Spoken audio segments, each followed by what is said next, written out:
இந்த சனி பயிற்சியை பொறுத்த வரைக்கும் மிக பெரிய ஒரு நல்ல பலன்களை அடையப் போகின்ற ராசிகள்னா ஒன்று துலாம், ஆமாம், அடுத்து ரிஷபம், அடுத்து மகரம். ஆமாம், 3. சனி பயிற்சிக்கு அப்புறம் குரு பயிற்சி வரப்போகுது. குரு பயிற்சிக்கும் இதே நிலை தானா? சனி வந்து அந்த லாங் டேர்மில் வந்து பெனிஃபிட்ஸ் கொடுக்கும். இப்போ ஒரு பிஸ்னஸ் ஆரம்பிச்சிங்கன்னா இந்த 3 ராசிக்காரங்க நீங்கள் சொன்ன மாதிரி ரிஷபம், துலாம், மகரம் 3க்குமே வந்து நல்லா இருக்குது. ஒரு பிஸ்னஸ் ஆரம்பித்தா அந்த 3 இயர்ஸ்க்கு வந்து டேக் ஆஃப் ஆகி கொஞ்சம் கொஞ்சமாக போயிட்டே இருக்கும்.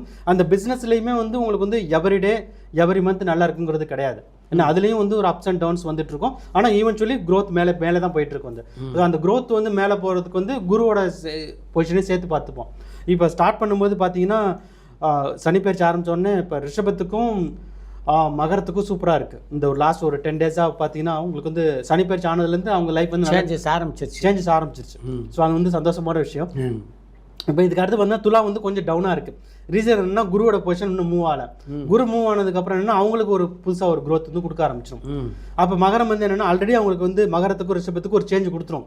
ஓகே, நீ வந்து இந்த பிஸ்னஸை பண்ணு, இல்லை இந்த ப்ராஜெக்டை பண்ணு, இல்லை இந்த டிவி ஷோ பண்ணு, இல்லை இந்த படம் பண்ணு, இல்லை இந்த புது வேலைக்கு போன்ற அந்த ஒரு இனிஷியல் சைன் ஆஃப் வந்து கொடுத்துரும். மகரத்துக்கு வந்து இப்போ கொடுத்துரும் வந்து. ஸோ இப்போ துலாத்துக்கு வந்து 8ல் குரு இருக்கிறதுனால அது மாறினதுக்கு அப்புறம் தான் அவங்களுக்கு வந்து ஃபார்ச்சூன்ஸ் வந்து வர ஆரம்பிக்கும். ஸோ அந்த ஒரு சின்ன லேக் இருக்கும். திருப்பி ஆனால் அதுக்கப்புறம் அவங்களுக்கும் அது வந்து கரெக்டாக ஒர்க் ஆரம்பிச்சிடும்.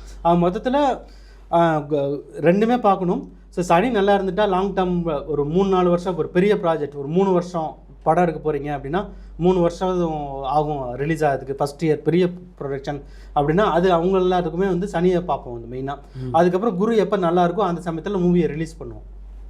ஸோ அவங்க இந்த குரு வந்து எப்படியும் எவரி இயர் மாறிட்டே இருக்குது. ஸோ இந்த 3 வருஷத்தில் எப்படியும் ஒரு 3 பயிற்சி ஆகிடும். அதில் ஒரு பயிற்சி வந்து உங்களுக்கு நல்லாயிருக்கும். அந்த சமயத்தில் வந்து ஆடியோ லான்ச்சு, மூவி லான்ச்சு அதெல்லாம் வந்து பண்ணுறது வந்து அந்த ஒரு சமயத்தில்.